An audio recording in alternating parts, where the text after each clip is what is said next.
ਸਾਹਿਬ ਸ੍ਰੀ ਗੁਰੂ ਨਾਨਕ ਦੇਵ ਜੀ ਮਹਾਰਾਜ ਮਨੁੱਖ ਦੀ ਬੁਨਿਆਦੀ ਲਾਲਸਾ ਦਾ ਜ਼ਿਕਰ ਕਰਦੇ ਨੇ, ਚਾਹਤ ਦਾ, ਖਾਹਿਸ਼ ਦਾ।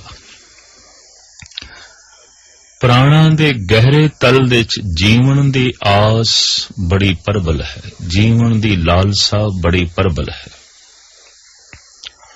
और ये हकीकत है कि जितनी प्रबल जीवन दी लालसा होवेगी उतना ही प्रबल मरण दा भय होवेगा। एक सिक्के दे ये दो पहलू ने और एक पहलू अलग नहीं कीता जा सकता। जीवन दी जितनी वड्डी लालसा मरण दा उतना ही वड्डा भय। किसे मासूम बच्चे नूं जद कोई बुजुर्ग असीस भी देंदा है तां यही कहंदा है तेरी उम्र बहुत वड्डी होवे, तू हजारां साल तक जीवे, तू बहुत वड्डी उम्र भोगे।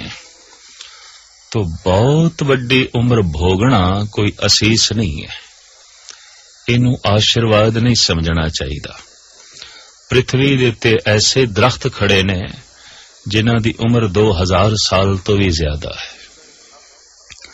अजगर सप कहंदे ने बहुत लंबी उम्र रखदा है। सागर दे च अनेकां ऐसियां मछलियां ने जो 500 साल तो भी ज्यादा जिंदा रह सकदियां ने। तो ज्यादा जीवना कोई खास मायने नहीं रखदा। सफल जीवन जीवना धर्म दा ये मूल उपदेश है। लंबी उम्र भोगनी ये कोई बहुत वडियाई नहीं, चंगी जिंदगी भोगनी ये वडियाई है। तो सतगुरु देव जी महाराज दा फरमान है कि जीवन दी चूंकि पहली लालसा वड्डी उम्र है, ज्यादा जीवना है, रोगां दे च ग्रसिया होया मनुख जो दायमी रोगी है, दिन रात रोग दी पीड़ा विच बतीत हो रहा है, वो भी जीवना चाहता है। बुढ़ा हो गया है, हड्डियां दा ढांचा हो गया है, चलण दी समर्था नहीं रही, सुनन दी समर्था नहीं रही, कुवते गोयाई भी नहीं रही, सोच शक्ति भी नहीं रही, पर जीवना वो भी चाहता है। जीवन दी बहुत वड्डी प्रबल लालसा इस बुढ़े दे अंदर भी मौजूद है। और जितना प्रबल जीवन दी अंदर कोई लालसा रखेगा उतना ही मौत दे भय तो भयभीत होवेगा। तो सतगुरु देव जी महाराज कहते उम्र इतनी लंबी होवे, कितनी, जे जुग चारे आर जा, रूहे जमीन देते इतनी वड्डी उम्र अज तक ते किसे दी होई नहीं। लेकिन सतगुरु देव जी महाराज कहते 500 वरे जीवना, 1000 साल जीवना कोई बहुत वड्डी गल नहीं। कोई जीवे 4 युगां तक, इतनी लंबी जिंदगी किसे नूं प्राप्त हो जाए। जे जुग चारे आर जा, होर दसूणी होए। एक एक युग दी उम्र भी पुराणिक ग्रंथां दे मुताबिक लखां साल दी है, ते हुण 4 युगां दी उम्र ते काफी बनदी है। ते सतगुरु देव जी महाराज कहते ने ये होर 10 गुणा वध जाए, इतनी लंबी उम्र हो गए। जे जुग चारे आर जा, होर दसूणी होए। तो प्रथम लालसा जीवन दी। दूसरी लालसा मनुख दे अंदर ये आउंदी है कि हर बंदा मैनू चंगा चंगा आखे, महान आखे, हर बंदे दी जबान देते मेरी उपमा होवे, मेरी तारीफ होवे। मनुख दी बुनियादी बुखां दे चों ये भी एक बुख है। जिथे बहुत लंबी उम्र भोगना चाहता है उत्थे ये भी चाहता है कि हर एक दी रसना ते मेरा जिक्र होवे, हर एक जबान मेरी तारीफ करे, मेरी उपमा दे पुल बनने। तो पातशाह दा फरमान है, नवां खंडां विच जाणीए नाल चले सब कोए। सिर्फ वड्डी उम्र ही ना होवे बल्कि 9 खंड पृथ्वी दे च जाने आ जाए। किसी दी तां सिर्फ वाकफियत अपने घर दे च ही होंदी है, ਘਰ ਦੀ ਚਾਰ ਦੀਵਾਰੀ ਵਿੱਚ ਹੀ ਲੋਕੀ ਜਾਣਦੇ ਨੇ ਉਸ ਨੂੰ। ਇਸ ਤੋਂ ਜ਼ਿਆਦਾ ਕਿਸੇ ਨੂੰ ਕੋਈ ਨਹੀਂ ਪਤਾ। ਲੇਕਿਨ ਕੁਝ ਇੱਕ ਮਨੁੱਖ ਐਸੇ ਹੁੰਦੇ ਨੇ ਕਿ ਉਹਨੂੰ ਮੁਹੱਲੇ ਵਾਲੇ ਵੀ ਜਾਣਦੇ ਨੇ। ਜਿਸ ਕਲੋਨੀ ਦੇ ਵਿੱਚ ਉਹ ਰਹਿੰਦਾ ਹੈ ਸਾਰੇ ਉਸ ਨੂੰ ਜਾਣਦੇ ਨੇ, ਉਸ ਦੀ ਇਤਨੀ ਚਰਚਾ ਹੁੰਦੀ ਹੈ। ਕਈ ਦਫਾ ਇਸ ਤੋਂ ਜ਼ਿਆਦਾ ਮਨੁੱਖ ਸਮਰੱਥ ਬਣ ਜਾਂਦਾ ਹੈ ਤੇ ਜਿਸ ਸ਼ਹਿਰ ਵਿੱਚ ਰਹਿੰਦਾ ਹੈ ਸਾਰੇ ਦੇਸ਼ਵਾਸੀ, ਸਾਰੇ ਸ਼ਹਿਰ ਵਾਸੀ ਉਸ ਨੂੰ ਜਾਣਦੇ ਨੇ, ਸਾਰੇ ਦੇਸ਼ਵਾਸੀ ਉਸ ਨੂੰ ਜਾਣਦੇ ਨੇ। ਔਰ ਕਈ ਦਫਾ ਐਸਾ ਵੀ ਹੁੰਦਾ ਹੈ ਕਿ ਸਾਰਾ ਸੰਸਾਰ ਉਸ ਨੂੰ ਜਾਣਦਾ ਹੈ। ਇਤਨੀ ਉਸ ਦੀ ਪ੍ਰਤਿਸ਼ਠਾ ਹੋ ਜਾਂਦੀ ਹੈ, ਇਤਨੀ ਉਸ ਦੀ ਜਗਤ ਦੇ ਚਰਚਾ ਹੋ ਜਾਂਦੀ ਹੈ, ਸਾਰੇ ਸੰਸਾਰ ਵਿੱਚ ਉਹਦੀ ਗੱਲ ਚੱਲਦੀ ਹੈ। ਤੋ ਪਾਤਸ਼ਾਹ ਕਹਿੰਦੇ ਨੇ ਸਿਰਫ ਇਹ ਹੀ ਨਾ ਹੋਵੇ ਕਿ ਉਸ ਦੀ ਉਮਰ ਬਹੁਤ ਵੱਡੀ ਹੋਵੇ, 9 ਖੰਡ ਪ੍ਰਿਥਵੀ ਵਿੱਚ ਜਾਣਿਆ ਵੀ ਜਾਏ, 9 ਖੰਡ ਪ੍ਰਿਥਵੀ ਵਿੱਚ ਸਾਰਿਆਂ ਨੂੰ ਪਤਾ ਵੀ ਹੋਵੇ ਕਿ ਇਸ ਢੰਗ ਦਾ ਵੀ ਕੋਈ ਮਨੁੱਖ ਹੈ। ਪਰ ਸਾਹਿਬ ਨਾਲ ਕਹਿੰਦੇ ਨੇ ਨਾਲ ਚਲੇ ਸਭ ਕੋਏ। ਉਹ ਜਿਸ ਪਾਸੇ ਜਾਵੇ ਉਹਦੇ ਨਾਲ ਹਾਮੀ ਭਰਨ ਵਾਲੇ ਸਾਰੇ ਹੀ ਹੋਣ। ਮਜਾਲ ਕੋਈ ਇਨਕਾਰ ਕਰ ਜਾਏ, ਕੋਈ ਸਾਹਮਣੇ ਖੜਾ ਹੋ ਜਾਏ, ਉਹਦੇ ਨਕਸ਼ੇ ਕਦਮ ਤੇ ਚੱਲਣ ਵਾਲੇ ਹੋਣ। ਜਿੱਧਰ ਉਹ ਚਲੇ ਜਗਤ ਉਸ ਪਾਸੇ ਚਲੇ, ਜੋ ਕੁਛ ਉਹ ਬੋਲੇ ਜਗਤ ਉਹੀ ਕੁਛ ਕਰੇ। ਇਤਨੀ ਵੱਡੀ ਕੋਈ ਸਮਰੱਥਾ ਦਾ ਮਾਲਿਕ ਹੋ ਜਾਏ। ਪਾਤਸ਼ਾਹ ਕਹਿੰਦੇ ਨੇ ਫਿਰ ਹੋਰ ਵੀ ਉਸ ਦੇ ਕੋਲ ਖੂਬੀਆਂ ਹੋਵਨ। ਚੰਗਾ ਨਾਉ ਰਖਾਏ ਕੇ ਜਸ ਕੀ ਰਤ ਜਗ ਲੈ। ਇਤਨਾ ਉਸ ਦਾ ਨਾਮ ਚੰਗਾ ਹੋ ਜਾਏ ਕਿ ਸੰਸਾਰ ਦੀ ਹਰ ਜ਼ਬਾਨ ਦੇ ਉੱਤੇ ਉਸ ਦੀ ਕੀਰਤੀ ਹੋਵੇ, ਉਸ ਦਾ ਜਸ ਹੋਵੇ, ਉਸ ਦੀ ਮਹਿਮਾ ਹੋਵੇ। ਮਹਾਰਾਜ ਕਹਿੰਦੇ ਨੇ ਇਤਨੀਆਂ ਖੂਬੀਆਂ ਦਾ ਵੀ ਕੋਈ ਮਾਲਿਕ ਬਣ ਜਾਏ ਤਾਂ ਜੇ ਤਿਸ ਨਦਰ ਨਾ ਆਵਈ ਤਾਂ ਬਾਤ ਨਾ ਪੁੱਛੇ ਕਿ। ਜੇ ਪ੍ਰਮਾਤਮਾ ਦੀ ਨਿਗਾਹ ਦੇ ਥੱਲੇ ਨਹੀਂ ਆਇਆ ਤਾਂ ਅੱਗੇ ਕਿਸੇ ਨੇ ਗੱਲ ਨਹੀਂ ਪੁੱਛਣੀ। ਭਾਵ ਜੀਵਨ ਵਿਅਰਥ ਚਲਾ ਗਿਆ। ਮਨੁੱਖਾਂ ਦੀ ਨਜ਼ਰਾਂ ਤੋਂ ਉੱਚਾ ਉੱਠਣਾ ਆਸਾਨ ਹੈ, ਪ੍ਰਮਾਤਮਾ ਦੀ ਨਿਗਾਹ ਦੇ ਥੱਲੇ ਆ ਜਾਣਾ ਔਖਾ ਹੈ, ਬਹੁਤ ਕਠਿਨ ਹੈ। ਜੀਵਨ ਦੀ ਪ੍ਰਬਲ ਲਾਲਸਾ ਇਸ ਗੱਲ ਦਾ ਸਬੂਤ ਹੈ ਕਿ ਜੀਵਨ ਦੇ ਵਿੱਚ ਕੋਈ ਪੂਰਨਤਾ ਪ੍ਰਾਪਤ ਨਹੀਂ ਹੋਈ। ਜਿਸ ਦਿਨ ਪੂਰਨਤਾ ਪ੍ਰਾਪਤ ਹੋ ਜਾਂਦੀ ਹੈ ਜੀਵਨ ਦੀ ਲਾਲਸਾ ਖਤਮ ਹੋ ਜਾਂਦੀ ਹੈ। ਜਿਸ ਦਿਨ ਪੂਰਨਤਾ ਪ੍ਰਾਪਤ ਹੋ ਜਾਂਦੀ ਹੈ ਮਰਨ ਦਾ ਭੈ ਵੀ ਖਤਮ ਹੋ ਜਾਂਦਾ ਹੈ। ਬੁਨਿਆਦੀ ਰੂਪ ਵਿੱਚ ਤੇ ਭੈ ਮਨੁੱਖ ਦੇ ਅੰਦਰ ਇੱਕੋ ਹੀ ਹੈ, ਮਰਨ ਦਾ, ਹੋਰ ਕੋਈ ਭੈ ਨਹੀਂ ਹੈ। ਮਨੁੱਖ ਜਦ ਵੀ ਡਰਦਾ ਹੈ ਮੌਤ ਤੋਂ ਡਰਦਾ ਹੈ। ਸੱਪ ਤੋਂ ਮਨੁੱਖ ਨਹੀਂ ਡਰਦਾ, ਸਰਪ ਦੇ ਅੰਦਰ ਛੁਪੀ ਹੋਈ ਉਸ ਨੂੰ ਆਪਣੀ ਮੌਤ ਦਿਖਾਈ ਦਿੰਦੀ ਹੈ, ਉਸ ਤੋਂ ਡਰਦਾ ਹੈ। ਮਨੁੱਖ ਸ਼ੇਰ ਤੋਂ ਨਹੀਂ ਡਰਦਾ, ਸ਼ੇਰ ਦੇ ਅੰਦਰ ਉਸ ਨੂੰ ਆਪਣੀ ਮੌਤ ਦਿਖਾਈ ਦਿੰਦੀ ਹੈ, ਇਸ ਵਾਸਤੇ ਉਹ ਇੱਕ ਪਾਸੇ ਹੁੰਦਾ ਹੈ। ਔਰ ਅਗਾਂਹ ਚਲੀਏ, ਮਨੁੱਖ ਦੇ ਅੰਦਰ ਇਹ ਜਿਹੜਾ ਪ੍ਰਬਲ ਭੈ ਹੈ ਇਹ ਰੋਮ ਰੋਮ ਦੇ ਵਿੱਚ ਵਿਆਪਕ ਹੈ। ਇਸ ਵਾਸਤੇ ਸਿਆਣੇ ਕਹਿੰਦੇ ਨੇ ਕਿ ਧਰਮ ਦੀ ਮੂਲ ਸਿੱਖਿਆ ਇਨ੍ਹਾਂ ਹੀ 2 ਗੱਲਾਂ ਦੇ ਉੱਪਰ ਖੜੀ ਹੈ ਕਿ ਜੀਵਨ ਦੀ ਲਾਲਸਾ ਤੋਂ ਉੱਚੇ ਹੋ ਜਾਣਾ ਤੇ ਮਰਨ ਦੇ ਭੈ ਤੋਂ ਰਹਿਤ ਹੋ ਜਾਣਾ। ਭੈ ਤੇ ਮਰਨ ਦਾ ਹੀ ਹੈ। ਤੇ ਮੌਤ ਸ਼ਾਸਤਰਕਾਰਾਂ ਨੇ ਕਈ ਤਰ੍ਹਾਂ ਦੀ ਮੰਨੀ ਹੈ। ਆਰਥਿਕ ਮੌਤ, ਰਾਜਨੀਤਿਕ ਮੌਤ, ਸਮਾਜਿਕ ਮੌਤ, ਧਾਰਮਿਕ ਮੌਤ, ਸਰੀਰਕ ਮੌਤ, ਬੌਧਿਕ ਮੌਤ। ਮੌਤ ਦੇ ਇਹਨੇ ਅਨੇਕਾਂ ਪਹਿਲੂ ਨੇ। ਆਰਥਿਕ ਮੌਤ, ਦਿਵਾਲੀਆ ਹੋ ਗਿਆ, ਬਾਲ ਬਾਲ ਕਰਜ਼ਾਈ ਹੋ ਗਿਆ, ਦੇਣਾ ਸਾਰਿਆਂ ਦਾ ਹੈ, ਲੈਣਾ ਕਿਸੇ ਕੋਲ ਵੀ ਨਹੀਂ। ਲੋਕੀ ਕਹਿੰਦੇ ਨੇ ਇਸ ਦੀ ਤੇ ਆਰਥਿਕ ਤੌਰ ਤੇ ਮੌਤ ਹੋ ਗਈ, ਇਹ ਤੇ ਖਤਮ ਹੋ ਗਿਆ। ਅਰਥ ਦੀ ਦੁਨੀਆ ਵਿੱਚ ਇਹ ਮਿਟ ਗਿਆ, ਧਨ ਦੀ ਦੁਨੀਆ ਵਿੱਚ ਇਹ ਖਤਮ ਹੋ ਗਿਆ। ਤੋ ਚਰਚਾ ਚੱਲ ਪੈਂਦੀ ਹੈ ਇਹਦੀ ਆਰਥਿਕ ਤੌਰ ਤੇ ਮੌਤ ਹੋ ਗਈ। ਸਮਾਜਿਕ ਮੌਤ, ਕੋਈ ਕਲੰਕ ਲੱਗ ਗਿਆ, ਕੋਈ ਦਾਗ ਲੱਗ ਗਿਆ, ਜਗਤ ਦੇ ਵਿੱਚ ਅਪਜਸ ਹੋ ਗਿਆ, ਤੋ ਆਮ ਚਰਚਾ ਚੱਲ ਪੈਂਦੀ ਹੈ ਵੀ ਇਸ ਬੰਦੇ ਦੀ ਤੇ ਸਮਾਜਿਕ ਤੌਰ ਤੇ ਮੌਤ ਹੋ ਗਈ ਹੈ। ਮੁੜ ਕੇ ਇਸ ਦੀ ਪ੍ਰਤਿਸ਼ਠਾ ਬਣ ਸਕੇ, ਇਹਦੀ ਇੱਜ਼ਤ ਮਾਣ ਵਡਿਆਈ ਬਣ ਸਕੇ, ਗੱਲ ਔਖੀ। ਜਿਸ ਤਰ੍ਹਾਂ ਮੁਰਦਾ ਜ਼ਿੰਦਾ ਨਹੀਂ ਹੋ ਸਕਦਾ, ਇਸ ਢੰਗ ਦੀ ਵੀ ਕਿਸੇ ਵਕਤ ਸਮਾਜਿਕ ਤੌਰ ਤੇ ਬੰਦੇ ਦੀ ਮੌਤ ਹੋ ਜਾਂਦੀ ਹੈ। ਮੁੜ ਕੇ ਸਮਾਜ ਦੇ ਵਿੱਚ ਰੁਤਬਾ ਪ੍ਰਾਪਤ ਕਰਨਾ ਔਖਾ ਹੋ ਜਾਂਦਾ ਹੈ।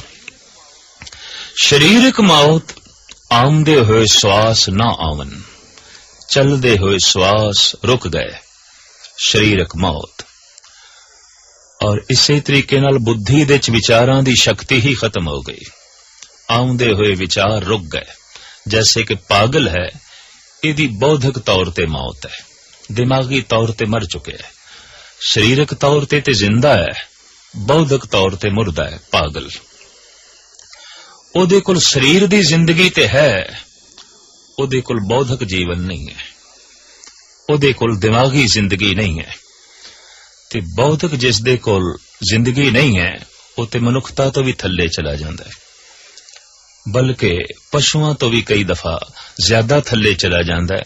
ਇਸ ਵਾਸਤੇ ਦਰਿੰਦੇ ਪਸ਼ੂਆਂ ਤੋਂ ਜਿੱਥੇ ਭੈ ਲੱਗਦਾ ਹੈ, ਪਾਗਲ ਤੋਂ ਵੀ ਡਰ ਲੱਗਦਾ ਹੈ, ਕਿਉਂਕਿ ਬੌਧਿਕ ਤੌਰ ਤੇ ਮਰਿਆ ਹੋਇਆ ਹੈ, ਸਿਰਫ ਸਰੀਰਕ ਤਲ ਦੇ ਉੱਤੇ ਜੀ ਰਿਹਾ ਹੈ। ਤੋ ਭੈ ਮਰਨ ਦਾ ਹੈ। ਇਹ ਮਰਨ ਚਾਹੇ ਬੌਧਿਕ ਹੋਵੇ, ਚਾਹੇ ਸਰੀਰਕ ਹੋਵੇ, ਚਾਹੇ ਸਮਾਜਿਕ ਹੋਵੇ, ਔਰ ਚਾਹੇ ਆਰਥਿਕ ਹੋਵੇ, ਤੇ ਚਾਹੇ ਰਾਜਨੀਤਿਕ ਹੋਵੇ। ਸਮੁੱਚੀ ਦੁਨੀਆ ਦੇ ਹਰ ਦੇਸ਼ ਵਿੱਚ ਐਸੇ ਮਨੁੱਖ ਹਨ, ਘੁੰਮ ਰਹੇ ਨੇ ਅਜੇ ਵੀ, ਜਿਨ੍ਹਾਂ ਨੂੰ ਵੇਖ ਕੇ ਲੋਕੀ ਕਹਿੰਦੇ ਨੇ ਕਿ ਰਾਜਨੀਤਿਕ ਤੌਰ ਤੇ ਇਹਨਾਂ ਦੀ ਮੌਤ ਹੋ ਚੁੱਕੀ ਹੈ। ਕਿਸੇ ਵਕਤ ਉਹਨਾਂ ਦੀ ਗੱਲ ਚੱਲਦੀ ਸੀ, ਕਿਸੇ ਵਕਤ ਰਾਜਨੀਤੀ ਦੇ ਆਸਮਾਨ ਤੇ ਸੂਰਜ ਦੀ ਤਰ੍ਹਾਂ ਚਮਕਦੇ ਸਨ। ਅੱਜ ਤਾਰਿਆਂ ਦੀ ਤਰ੍ਹਾਂ ਟਿਮਟਿਮਾਣਾ ਵੀ ਨਹੀਂ ਹੈ, ਖਤਮ ਹੋ ਗਏ। ਰਾਜਨੀਤੀ ਦੇ ਵਿੱਚ ਅੱਜ ਗੱਲ ਨਹੀਂ ਹੈ, ਅੱਜ ਚਰਚਾ ਨਹੀਂ ਹੈ। ਤੋ ਕਹਿ ਦਿੱਤਾ ਜਾਂਦਾ ਹੈ ਫਲਾਣੇ ਦੀ ਰਾਜਨੀਤਿਕ ਤੌਰ ਤੇ ਮੌਤ ਹੋ ਗਈ, ਖਤਮ ਹੋ ਗਿਆ। ਧਾਰਮਿਕ ਮੌਤ ਇੱਕ ਰੂਹਾਨੀ ਮੌਤ ਵੀ ਹੈ। ਗੁਰੂ ਨਾਨਕ ਦੇਵ ਜੀ ਮਹਾਰਾਜ ਉਸ ਦਾ ਜ਼ਿਕਰ ਕਰਦੇ ਨੇ, ਆਖਾਂ ਜੀਵਾਂ ਬਿਸਰੇ ਮਰ ਜਾਉ। ਇਹ ਅਕਾਲ ਪੁਰਖ, ਜਦ ਮੈਂ ਤੇਰੀ ਚਰਚਾ ਕਰਦਾ, ਤੇਰਾ ਜ਼ਿਕਰ ਕਰਦਾ, ਤੇਰੀ ਉਸਤਤ ਕਰਦਾ, ਤੇਰੀ ਯਾਦ ਅੰਦਰ ਚੱਲਦੀ ਹੈ ਤੋ ਜ਼ਿੰਦਾ ਰਹਿਣਾ, ਤੇ ਜਦ ਨਹੀਂ ਅੰਦਰ ਯਾਦ ਚੱਲਦੀ ਤੋ ਮਰ ਜਾਣਾ। ਮਰਣੰ ਬਿਸਰਣੰ ਗੋਬਿੰਦੇ, ਜੀਵਣੰ ਹਰ ਨਾਮ ਧਿਆਵਣੇ। ਗੋਬਿੰਦ ਨੂੰ ਭੁੱਲ ਜਾਣਾ, ਪਰਮਾਤਮਾ ਨੂੰ ਭੁੱਲ ਜਾਣਾ, ਗੁਰੂ ਅਰਜਨ ਦੇਵ ਜੀ ਮਹਾਰਾਜ ਵੀ ਕਹਿੰਦੇ ਨੇ ਮੌਤ ਹੈ, ਪਰ ਰੂਹਾਨੀ ਮੌਤ, ਅਧਿਆਤਮਕ ਮੌਤ। ਸਰੀਰਕ ਤੌਰ ਤੇ ਮਨੁੱਖ ਜ਼ਿੰਦਾ ਹੋਵੇ, ਬੌਧਿਕ ਤੌਰ ਤੇ ਮਨੁੱਖ ਜ਼ਿੰਦਾ ਹੋਵੇ, ਪਰ ਅੰਦਰ ਪਰਮਾਤਮਾ ਦਾ ਚਿੰਤਨ ਨਾ ਹੋਵੇ, ਤਾਂ ਸਤਪੁਰਸ਼ ਕਹਿੰਦੇ ਨੇ ਇਹ ਰੂਹਾਨੀ ਤੌਰ ਤੇ ਮੁਰਦਾ ਹੈ, ਇਹ ਧਾਰਮਿਕ ਤੌਰ ਤੇ ਮਰਿਆ ਹੋਇਆ ਹੈ। ਧਰਮ ਦੀ ਦੁਨੀਆ ਵਿੱਚ ਤੇ ਇਹ ਬਿਲਕੁਲ ਖਤਮ ਹੈ, ਇਹਦੀ ਕੋਈ ਗੱਲ ਨਹੀਂ ਹੈ। ਤੋ ਭੈ ਮੌਤ ਦਾ ਹੈ, ਚਾਹੇ ਇਹ ਮੌਤ ਰਾਜਨੀਤਿਕ ਹੋਵੇ, ਸਮਾਜਿਕ ਹੋਵੇ, ਧਾਰਮਿਕ ਹੋਵੇ, ਸਰੀਰਕ ਹੋਵੇ ਜਾਂ ਆਰਥਿਕ ਹੋਵੇ, ਭੈ ਮੌਤ ਤੋਂ ਹੀ ਲੱਗਦਾ ਹੈ। ਕਿਉਂਕਿ ਮੌਤ ਦੇ ਵਿੱਚ ਮਨੁੱਖ ਮਿਟਦਾ ਹੈ, ਖਤਮ ਹੁੰਦਾ ਹੈ, ਤੇ ਖਤਮ ਹੋਣਾ ਨਹੀਂ ਚਾਹੁੰਦਾ, ਕਾਰਨ ਅਧੂਰਾ ਹੈ। ਅਗਰ ਪੂਰਨ ਹੋ ਜਾਏ तो फिर मौत आनंददायक बन जाती है। भगत सिरमौर श्री कबीर जी महाराज दा वाक, जिस मरने ते जग डरे मेरे मन आनंद, मरने ही ते पाइए पूरन परमानंद। मौत क्यों आनंद बन गई? क्योंकि जीवन दी लालसा नहीं रही। ते जीवन दी लालसा क्यों नहीं रही? जीवन दा जो लक्ष्य सी उदी प्राप्ति हो गई, जीवन दा जो निशाना सी उस तक पहुंच गए, जिंदगी दी जो मंजिल सी वो प्राप्त हो गई। जब टिकाणा मिल गया, घर तक पहुंच गए, ते हुण ये जिहड़ा जीवना है इस मार्ग नूं की करिए? घर ते पहुंच के मनुख मार्ग तो किनारा कश हो जाता है, एक पासे हो जाता है। तो जिस दिन परमात्मा दी प्राप्ति हो जाती है, जीवन दी लालसा खत्म, ते जिथे जीवन दी लालसा खत्म उत्थे मरण दा भय भी खत्म। आदि काल तो लोकी कोशिश करते रहने कि उम्र वड्डी करिए, और इस तरह दा आबे हयात, इस तरह दे कुछ ते ਵੈਦ ਲੋਕ ਬਣਾਉਂਦੇ ਰਹੇ ਨੇ ਜਿਹਦੇ ਨਾਲ ਮਨੁੱਖ ਵੱਡੀ ਉਮਰ ਭੋਗ ਸਕੇ। ਅਮਰ ਫਲ ਦੀ ਦਾਸਤਾਨਾਂ ਵੀ ਧਾਰਮਿਕ ਗ੍ਰੰਥਾਂ ਵਿੱਚ ਮਿਲਦੀਆਂ ਨੇ, ਜਿਹਨੂੰ ਖਾ ਕੇ ਬੰਦਾ ਅਮਰ ਹੋ ਜਾਂਦਾ ਹੈ। ਅਮਰ ਫਲ ਲੱਗਦਾ ਹੈ ਕੋਈ ਬੂਟੀ, ਕੋਈ ਦਵਾਈ ਇਸ ਢੰਗ ਦੀ ਮਨੁੱਖ ਤਲਾਸ਼ ਕਰਦਾ ਰਿਹਾ ਜਿਸ ਦੇ ਨਾਲ ਜ਼ਿਆਦਾ ਦਿਨ ਤੱਕ ਜੀ ਸਕੇ, ਜ਼ਿਆਦਾ ਦਿਨ ਇਸ ਪ੍ਰਿਥਵੀ ਦੇ ਉੱਤੇ ਸਵਾਸ ਲੈ ਸਕੇ। ਇਸ ਲਾਲਸਾ ਨੇ ਤਰ੍ਹਾਂ ਤਰ੍ਹਾਂ ਦੀ ਜੜੀ ਬੂਟੀਆਂ ਨੂੰ ਜਨਮ ਦਿੱਤਾ, ਕੁਸ਼ਤਿਆਂ ਨੂੰ ਜਨਮ ਦਿੱਤਾ, ਆਬੇ ਹਯਾਤ ਦੀ ਤਲਾਸ਼ ਕਰਨ ਦੇ ਉੱਤੇ ਮਨੁੱਖ ਨੂੰ ਮਜਬੂਰ ਕੀਤਾ, ਔਰ ਅਮਰ ਫਲ ਦੀ ਤਲਾਸ਼ ਕਰਨ ਲੱਗਿਆਂ ਮਨੁੱਖ ਨੇ ਆਪਣੀ ਜ਼ਿੰਦਗੀ ਬਤੀਤ ਕੀਤੀ। ਦੂਜੇ ਪਾਸੇ ਜੋਗੀ ਸਵਾਸਾਂ ਨੂੰ ਹੀ ਰੋਕ ਕੇ ਬੈਠੇ ਨੇ। ਇਸ ਵਾਸਤੇ ਉਮਰ ਲੰਬੀ ਕਰਨੀ ਹੈ, ਜ਼ਿਆਦਾ ਜੀ ਲਈਏ, ਤੇ ਜੀਵਣਾ ਤੇ ਇਹ ਸਵਾਸ ਹੈ, ਇਸ ਪੂੰਜੀ ਨੂੰ ਬਚਾ ਲਈਏ। ਪੂੰਜੀ ਨੂੰ ਅਗਰ ਜ਼ਮੀਨ ਦੇ ਚ ਦਫਨ ਹੀ ਕਰ ਦਈਏ ਤਾਂ ਕਿਸੇ ਕੰਮ ਦੀ ਨਹੀਂ ਹੈ। ਇਹ ਠੀਕ ਹੈ, ਪੂੰਜੀ ਦਾ ਮਨੁੱਖ ਪੂੰਜੀਪਤੀ ਬਣਿਆ ਰਹਿੰਦਾ ਹੈ, ਲੇਕਿਨ ਪੂੰਜੀ ਕਿਸੇ ਕੰਮ ਨਹੀਂ, ਨਾ ਕਿਸੇ ਦੇ ਕੰਮ ਆਈ, ਨਾ ਆਪਣੇ ਕੰਮ ਆਈ। ਸਵਾਸਾਂ ਨੂੰ ਰੋਕ ਕੇ ਜੋ ਬੈਠ ਗਿਆ ਹੈ, ਜੀਵਨ ਵਿਅਰਥ ਗਵਾ ਰਿਹਾ ਹੈ, ਸਮਾਂ ਵਿਅਰਥ ਜ਼ਾਇਆ ਕਰ ਰਿਹਾ ਹੈ। ਲੇਕਿਨ ਲੰਬੀ ਜ਼ਿੰਦਗੀ ਭੋਗਣ ਦੀ ਲਾਲਸਾ ਇਸ ਤਰ੍ਹਾਂ ਦੀ ਸਾਧਨਾ ਕਰਨ ਦੇ ਉੱਤੇ ਵੀ ਮਜਬੂਰ ਕਰਦੀ ਹੈ, ਔਰ ਇਸ ਤਰ੍ਹਾਂ ਦੀ ਸਾਧਨਾ ਜੇ ਕਿਸੇ ਦੀ ਸਫਲ ਹੋ ਜਾਏ ਤੇ ਸਾਹਿਬ ਕਹਿੰਦੇ ਨੇ ਉਹ ਇਤਨਾ ਜੀਵੇ ਜਿਤਨਾ ਕਿ 4 ਯੁੱਗ ਨੇ। ਤੇ 4 ਯੁੱਗ ਹੀ ਕਿਉਂ, ਉਸ ਦੀ ਜ਼ਿੰਦਗੀ ਇਤਨੀ ਲੰਬੀ ਹੋਵੇ ਕਿ ਹੋਰ 10 ਗੁਣਾ ਵੱਧ ਜਾਏ, ਸਾਰੀ ਦੁਨੀਆ ਦੇ ਵਿੱਚ ਉਹਦਾ ਜਸ ਹੋਵੇ, ਸਾਰੀ ਦੁਨੀਆ ਦੇ ਵਿੱਚ ਉਹ ਜਾਣਿਆ ਜਾਏ, ਤੇ ਜਿੱਧਰ ਜਾਵੇ ਉਹਦੇ ਨਕਸ਼ੇ ਕਦਮ ਤੇ ਚੱਲਣ ਵਾਸਤੇ ਹਰ ਇੱਕ ਤਿਆਰ ਹੋਵੇ, ਹਰ ਇੱਕ ਦੀ ਰਸਨਾ ਦੇ ਉੱਤੇ ਉਸ ਦੀ ਕੀਰਤੀ ਹੋਵੇ, ਉਸ ਦੀ ਮਹਿਮਾ ਹੋਵੇ। ਪਰ ਜੋ ਪ੍ਰਮਾਤਮਾ ਦੀ ਨਿਗਾਹ ਦੇ ਥੱਲੇ ਨਹੀਂ ਆਇਆ ਤਾਂ ਸਾਹਿਬ ਕਹਿੰਦੇ ਨੇ ਅਗਾਂਹ ਚੱਲ ਕੇ ਇਸ ਦੀ ਕਿਸੇ ਨੇ ਗੱਲ ਨਹੀਂ ਪੁੱਛਣੀ, ਤੇ ਹੋਵੇਗਾ ਕਿ ਸਾਹਿਬ ਗੁਰੂ ਨਾਨਕ ਦੇਵ ਜੀ ਮਹਾਰਾਜ ਦਾ ਫਰਮਾਨ, ਕੀਟਾਂ ਅੰਦਰ ਕੀਟ ਕਰ ਦੋਸੀ ਦੋਸ ਦਰੇ। ਕੀੜਿਆਂ ਦੇ ਚੋਂ ਕੀੜਾ ਸਭ ਤੋਂ ਨਿਖਿੱਧ ਹੈ, ਬਿਸ਼ਟਾ ਦਾ ਕੀੜਾ। ਉੱਤਮ ਕੀੜੇ ਵੀ ਹੈਗੇ ਨੇ, ਜੈਸੇ ਰੇਸ਼ਮ ਦਾ ਕੀੜਾ ਸ਼ਹਿਤੂਤ ਦੇ ਪੱਤੇ ਖਾਂਦਾ ਹੈ, ਰੇਸ਼ਮ ਉਗਲਦਾ ਹੈ। ਉਸ ਕੀੜੇ ਨੂੰ ਵੇਖ ਕੇ ਅਸੀਂ ਘਿਰਣਾ ਨਹੀਂ ਕਰ ਸਕਦੇ, ਪਰ ਜੋ ਬਿਸ਼ਟਾ ਦੇ ਚ ਹੀ ਰੁਲ ਰਿਹਾ ਹੈ, ਬਿਸ਼ਟਾ ਹੀ ਖਾ ਰਿਹਾ ਹੈ ਔਰ ਬਿਸ਼ਟਾ ਹੋ ਗਿਆ ਹੈ, ਕੀੜਿਆਂ ਦੇ ਚੋਂ ਇਹ ਨਿਖਿੱਧ ਕੀੜਾ ਹੈ। ਤਾਂ ਕੋਈ ਇਤਨੀ ਮਹਿਮਾ ਦਾ ਮਾਲਕ ਹੋਵੇ ਤੇ ਪ੍ਰਮਾਤਮਾ ਦੀ ਨਿਗਾਹ ਦੇ ਥੱਲੇ ਨਹੀਂ ਆਇਆ, ਸਾਹਿਬ ਕਹਿੰਦੇ ਨੇ ਕੀੜਿਆਂ ਦੇ ਚ ਐਸਾ ਕੀੜਾ ਬਣੇਗਾ ਜੋ ਬਿਸ਼ਟਾ ਦਾ ਕੀੜਾ ਹੈ, ਨਿਖਿੱਧ ਕੀੜਾ ਹੈ।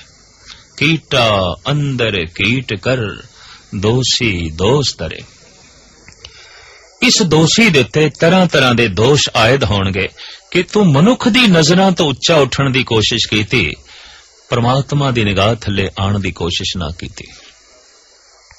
ਤੂੰ ਝੂਠਾ ਸਨਮਾਨ ਪ੍ਰਾਪਤ ਕਰਨ ਦੀ ਕੋਸ਼ਿਸ਼ ਕੀਤੀ, ਤੂੰ ਸੱਚੀ ਇੱਜ਼ਤ ਮਾਣ ਵਡਿਆਈ ਪ੍ਰਾਪਤ ਕਰਨ ਦੀ ਕੋਸ਼ਿਸ਼ ਨਾ ਕੀਤੀ। ਅੰਜਾਮ ਕੀ ਹੋਇਆ? ਕੀਟਾ ਅੰਦਰ ਕੀਟ ਕਰ ਦੋਸੀ ਦੋਸ ਦਰੇ। ਪਰ ਸਾਹਿਬ ਗੁਰੂ ਨਾਨਕ ਦੇਵ ਜੀ ਮਹਾਰਾਜ ਅੱਗੇ ਫਰਮਾਨ ਕਰਦੇ ਨੇ, ਪਰਮਾਤਮਾ ਦੇ ਦਰਵਾਜ਼ੇ ਹਮੇਸ਼ਾ ਲਈ ਕਿਸੇ ਵਾਸਤੇ ਬੰਦ ਨਹੀਂ। ਅਗਰ ਕੋਈ ਦੁਆਰ ਤੇ ਦਸਤਕ ਦੇਵੇ, ਭਾਵੇਂ ਮੁੱਦਤ ਬਾਅਦ ਦੇਵੇ, ਕਿਸੇ ਵਕਤ ਵੀ ਦੇਵੇ, ਪਰਮਾਤਮਾ ਦੁਆਰ ਖੋਲਣ ਨੂੰ ਤਿਆਰ ਹੈ।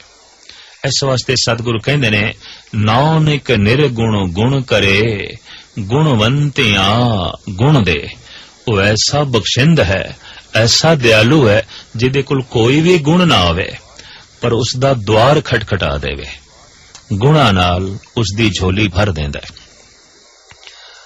ਔਰ ਇੱਕ ਗੁਣ ਇਤਨਾ ਮਹਾਨ ਹੈ ਕਿ ਲੱਖਾਂ ਰੁਪਏ ਦੇ ਬਦਲੇ ਵੀ ਬਾਜ਼ਾਰ ਵਿੱਚ ਮਿਲੇਗਾ ਨਹੀਂ। ਸਬਰ, ਸੰਤੋਖ, ਖਿਮਾ, ਸੀਲ, ਸੰਜਮ ਔਰ ਪ੍ਰਭੂ ਦਾ ਗਿਆਨ, ਆਨੰਦ, ਰਸ ਬਾਜ਼ਾਰ ਵਿੱਚ ਸਾਰੀ ਪੂੰਜੀ ਵੀ ਖਰਚ ਕਰੀਏ ਤੇ ਨਹੀਂ ਮਿਲੇਗਾ। ਪਰ ਪ੍ਰਮਾਤਮਾ ਐਸਾ ਦਿਆਲੂ ਹੈ, ਜਿਹੜਾ ਉਸ ਦੇ ਦੁਆਰ ਦੇ ਉੱਤੇ ਦਸਤਕ ਦਿੰਦਾ ਹੈ, ਆਪਣੇ ਦੈਵੀ ਗੁਣਾ ਨਾਲ ਉਹਦੀ ਝੋਲੀ ਭਰ ਦਿੰਦਾ ਹੈ। ਤੋ ਸਤਿਗੁਰੂ ਦਾ ਫਰਮਾਨ, ਨਾਨਕ ਨਿਰਗੁਣ ਗੁਣ ਕਰੇ, ਗੁਣਵੰਤੀਆਂ ਗੁਣ ਦੇ। ਤੇ ਜਿਹੜੇ ਪਹਿਲੇ ਤੋਂ ਹੀ ਗੁਣਵਾਨ ਨੇ ਉਹਨਾਂ ਦੀ ਝੋਲੀ ਦੇ ਚ ਹੋਰ ਗੁਣ ਪਾ ਦਿੰਦਾ। ਤੇ ਮਨੁੱਖ ਦੀ ਮਹਾਨਤਾ ਗੁਣਾ ਕਰਕੇ, ਕੋਈ ਮਨੁੱਖ ਨਿਖੇਧਾ ਹੈ, ਕਿਸ ਤਰ੍ਹਾਂ ਪਹਿਚਾਣ ਹੋਵੇਗੀ? ਔਗੁਣ ਨੇ। ਤੇ ਕੋਈ ਮਨੁੱਖ ਮਹਾਨ ਹੈ, ਕਿਸ ਤਰ੍ਹਾਂ ਪਹਿਚਾਣ ਹੋਵੇਗੀ? ਉਹਦੇ ਕੋਲ ਗੁਣ ਨੇ। ਕੋਈ ਪ੍ਰਮਾਤਮਾ ਦੇ ਨੇੜੇ ਚਲਾ ਗਿਆ, ਕਿਸ ਤਰ੍ਹਾਂ ਪਹਿਚਾਣ ਹੋਵੇਗੀ? ਉਹਦੇ ਕੋਲ ਗੁਣ ਨੇ। ਤੇ ਗੁਣ ਸਾਰੇ ਹੀ ਪ੍ਰਮਾਤਮਾ ਦੇ ਨੇ। ਜੈਸੇ ਪ੍ਰਿਥਵੀ ਦੇ ਉੱਤੇ ਜਿਤਨੀ ਵੀ ਰੋਸ਼ਨੀ ਹੈ, ਸਾਰੀ ਦੀ ਸਾਰੀ ਸੂਰਜ ਦੀ ਹੈ। ਜਗਤ ਦੇ ਜਿਤਨੇ ਵੀ ਗੁਣ ਨੇ, ਸਾਰੇ ਦੇ ਸਾਰੇ ਗੁਣ ਅਕਾਲ ਪੁਰਖ ਦੇ ਨੇ, ਪਰਿਪੂਰਨ ਪ੍ਰਮਾਤਮਾ ਦੇ ਨੇ। ਤਾਂ ਸਾਹਿਬ ਕਹਿੰਦੇ ਨੇ ਜਿਹੜਾ ਗੁਣਵਾਨ ਹੈ, ਗੁਣਾ ਨਾਲ ਉਸ ਦੀ ਹੋਰ ਝੋਲੀ ਭਰ ਦਿੰਦਾ ਹੈ। ਉਹ ਪਰਿਪੂਰਨ ਪ੍ਰਮਾਤਮਾ ਜਿਹੜਾ ਉਸ ਦੇ ਦੁਆਰ ਦੇ ਉੱਤੇ ਦਸਤਕ ਦਿੰਦਾ ਹੈ। ਨਾਨਕ ਨਿਰਗੁਣ ਗੁਣ ਕਰੇ, ਗੁਣਵੰਤਿਆਂ ਗੁਣ ਦੇ। ਤੇਹਾ ਕੋਇ ਨ ਸੁਝਈ, ਜੇ ਤਿਸ ਗੁਣ ਕੋਇ ਕਰੇ। ਸਾਹਿਬ ਗੁਰੂ ਨਾਨਕ ਦੇਵ ਜੀ ਮਹਾਰਾਜ ਦਾ ਫਰਮਾਨ, ਮੈਂ ਸਮੂਹ ਜਗਤ ਦੇ ਉੱਤੇ ਨਿਗਾਹ ਮਾਰ ਕੇ ਵੇਖ ਲਈਏ, ਐਸਾ ਦਾਤਾ ਹੋਰ ਕੋਈ ਵੀ ਨਹੀਂ। ਪ੍ਰਮਾਤਮਾ ਵਰਗੀ ਹੋਰ ਕੋਈ ਹਸਤੀ ਨਹੀਂ ਕਿ ਨਿਗੁਣਿਆਂ ਨੂੰ ਗੁਣ ਦੇ ਦੇਵੇ ਤੇ ਗੁਣਵਾਨਾਂ ਦੀ ਝੋਲੀ ਹੋਰ ਗੁਣਾਂ ਨਾਲ ਭਰ ਦੇਵੇ, ਆਨੰਦ ਨਾਲ ਭਰ ਦੇਵੇ। ਐਸਾ ਬਖਸ਼ਿੰਦ, ਐਸਾ ਦਿਆਲੂ, ਐਸਾ ਸਮਗਰ ਵਿਆਪਕ ਪ੍ਰਮਾਤਮਾ ਵਰਗਾ ਹੋਰ ਕੋਈ ਵੀ ਨਹੀਂ। ਤੇਹਾ ਕੋਏ ਨ ਸੁਝਈ, ਜੇ ਤਿਸ ਗੁਣ ਕੋਈ ਕਰੇ। ਇਸ ਤਰ੍ਹਾਂ ਦੇ ਗੁਣ ਕੋਈ ਹੋਰ ਦੇ ਸਕੇ, ਪ੍ਰਮਾਤਮਾ ਤੋਂ ਇਲਾਵਾ ਮੈਨੂੰ ਹੋਰ ਕੋਈ ਨਹੀਂ ਦਿਖਾਈ ਦਿੰਦਾ। ਔਰ ਵਾਸਤਵਿਕ ਇਹ ਸਹੀ ਖੋਜ ਸਤਪੁਰਸ਼ਾਂ ਦੇ ਸਾਹਮਣੇ ਹੀ ਆਈ ਹੈ ਕਿ ਦਾਤਾ ਕੇਵਲ ਪ੍ਰਮਾਤਮਾ ਹੈ, ਅਕਾਲ ਪੁਰਖ ਹੈ। ਔਰ ਉਹ ਦਾਤ ਦੇ ਰਿਹਾ ਹੈ। ਦਾਤ ਕੀ ਹੁੰਦੀ ਹੈ? ਜਿਹਦੇ ਬਦਲੇ ਵਿੱਚ ਕੁਝ ਚੁਕਾਣਾ ਨਾ ਪਵੇ ਤੇ ਸਾਨੂੰ ਮਿਲ ਜਾਏ। ਇਹ ਜ਼ਿੰਦਗੀ ਸਾਨੂੰ ਦਾਨ ਵਿੱਚ ਮਿਲੀ ਹੈ। ਇਹ ਹੱਥ ਤੇ ਪੈਰ ਸਾਨੂੰ ਦਾਨ ਵਿੱਚ ਮਿਲੇ ਨੇ। ਇਹ ਕੁਵਤ, ਇਹ ਗੁਆਈ, ਇਹ ਬੋਲਣ ਦੀ ਸ਼ਕਤੀ ਸਾਨੂੰ ਦਾਨ ਵਿੱਚ ਮਿਲੀ ਹੈ। ਇਹ ਨੇਤਰ ਸਾਨੂੰ ਦਾਨ ਵਿੱਚ ਮਿਲੇ ਨੇ। ਸੋਚਣ ਦੀ ਸ਼ਕਤੀ ਸਾਨੂੰ ਦਾਨ ਵਿੱਚ ਮਿਲੀ ਹੈ।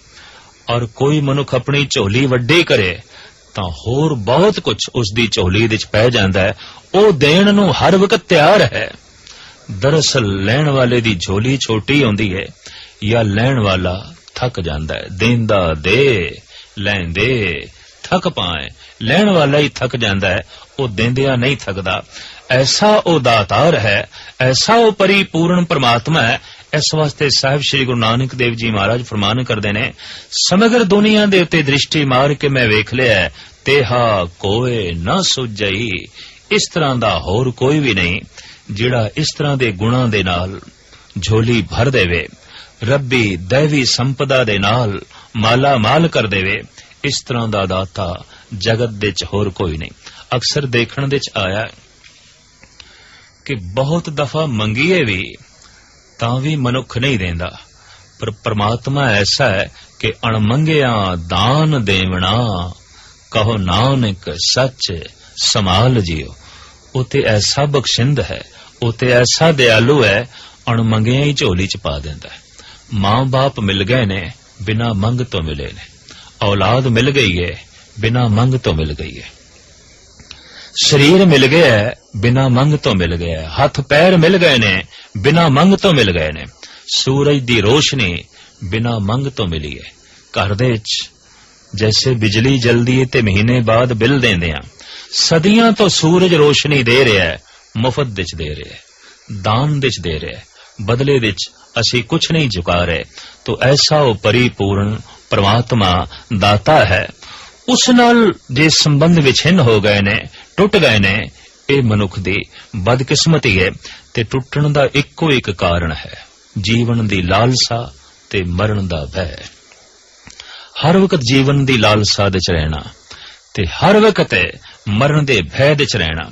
ਕਈ ਮਨੁੱਖ ਤੇ ਇਤਨੇ ਭੈਭੀਤ ਹੁੰਦੇ ਨੇ ਕਿ ਅੱਠੇ ਪੈਰ ਉਹਨਾਂ ਦੇ ਦਿਮਾਗ ਚੋਂ ਇਹ ਗੱਲ ਕਿਧਰੇ ਨਿਕਲਦੀ ਹੀ ਨਹੀਂ ਕਿ ਮੈਂ ਬਿਮਾਰ ਨਾ ਪੈ ਜਾਵਾਂ, ਮੈਂ ਮਰ ਨਾ ਜਾਵਾਂ, ਬਣੀ ਬਣਾਈ ਪ੍ਰਤਿਸ਼ਠਾ ਮੇਰੀ ਖਤਮ ਨਾ ਹੋ ਜਾਏ, ਕਮਾਇਆ ਹੋਇਆ ਧਨ ਕਿਧਰੇ ਮੇਰਾ ਨਾਸ ਨਾ ਹੋ ਜਾਏ। ਇਸ ਤਰ੍ਹਾਂ ਦੇ ਨਾਸ ਹੋਣ ਦਾ ਭੈ ਹਰ ਵਕਤ ਜੋ ਹੈ ਬਣਿਆ ਰਹਿੰਦਾ ਹੈ। ਲਿਹਾਜ਼ਾ ਜੀਵਨ ਦੀ ਲਾਲਸਾ ਦਾ ਬੋਝ ਦਿਲ ਦਿਮਾਗ ਦੇ ਉੱਤੇ ਅਸਵਾਰ ਰੱਖਦੇ ਨੇ। ਸਾਹਿਬ ਸ੍ਰੀ ਗੁਰੂ ਨਾਨਕ ਦੇਵ ਜੀ ਮਹਾਰਾਜ ਦਾ ਫਰਮਾਨ, ਮਰਨੇ ਕੀ ਚਿੰਤਾ ਨਹੀਂ, ਕਿਉਂ ਜੀਵਨ ਕੀ ਨਹੀਂ ਆਸ, ਤੂੰ ਸਰਬ ਜੀਆਂ ਪ੍ਰਿਤਪਾਲਈ, ਲੇਖੇ ਸਾਸ ਗਿਰਾਸ। ਇਹ ਅਕਾਲ ਪੁਰਖ ਸਾਨੂੰ ਮਰਨ ਦਾ ਭੈ ਨਹੀਂ ਰਿਹਾ, ਕਿਉਂ ਜੀਵਨ ਦੀ ਲਾਲਸਾ ਹੀ ਨਹੀਂ ਰਹੀ। ਇਹ ਅਵਸਥਾ ਬਣਦੀ ਹੈ ਉਹਨਾਂ ਭਗਤਾਂ ਦੀ ਜਿਨ੍ਹਾਂ ਨੂੰ ਪੂਰਨ ਪ੍ਰਮਾਤਮਾ ਮਿਲ ਗਿਆ। ਪ੍ਰਮਾਤਮਾ ਦੇ ਮਿਲਦਿਆਂ ਹੀ ਜੀਵਨ ਦੀ ਲਾਲਸਾ ਖਤਮ, ਪ੍ਰਮਾਤਮਾ ਦੇ ਮਿਲਦਿਆਂ ਹੀ ਮਰਨ ਦਾ ਭੈ ਖਤਮ, ਪ੍ਰਮਾਤਮਾ ਦੇ ਮਿਲਦਿਆਂ ਹੀ ਗੁਣਾਂ ਨਾਲ ਝੋਲੀ ਭਰ ਗਈ। ਔਰ ਇੱਕ ਇੱਕ ਗੁਣ ਐਸਾ ਰਸ ਦਿੰਦਾ ਹੈ, ਐਸਾ ਵਿਸਮਾਦ ਦਿੰਦਾ ਹੈ, ਐਸੀ ਸਮਾਧੀ ਦੇ ਵਿੱਚ ਮਨੁੱਖ ਨੂੰ ਲੈ ਜਾਂਦਾ ਹੈ, ਜਿਸ ਰਸ ਦੇ ਉੱਤੇ, ਜਿਸ ਆਨੰਦ ਦੇ ਉੱਤੇ ਦੁਨੀਆ ਦੇ ਸਾਰੇ ਰਸ ਕੁਰਬਾਨ ਕੀਤੇ ਜਾਂਦੇ ਨੇ, ਦੁਨੀਆ ਦੇ ਸਾਰੇ ਸੁੱਖ ਕੁਰਬਾਨ ਕੀਤੇ ਜਾ ਸਕਦੇ ਨੇ। ਲਿਹਾਜ਼ਾ ਇਸ ਤਰ੍ਹਾਂ ਦੇ ਸੁੱਖ ਤੇ ਆਨੰਦ ਨਾਲ ਭਗਤਾਂ ਦੀ ਝੋਲੀ ਹਮੇਸ਼ਾ ਭਰੀ ਰਹਿੰਦੀ ਹੈ। ਸਾਹਿਬ ਕਹਿੰਦੇ ਨੇ, ਉਹ ਪਰਿਪੂਰਨ ਪ੍ਰਮਾਤਮਾ ਇਸ ਤਰ੍ਹਾਂ ਦੇ ਦੈਵੀ ਗੁਣਾਂ ਨਾਲ ਭਗਤਾਂ ਦੀ ਝੋਲੀ ਭਰ ਦਿੰਦਾ ਹੈ ਔਰ ਉਹਨਾਂ ਨੂੰ ਸਦੀਵੀ ਪ੍ਰਸੰਨਤਾ ਪ੍ਰਦਾਨ ਕਰ ਦਿੰਦਾ ਹੈ।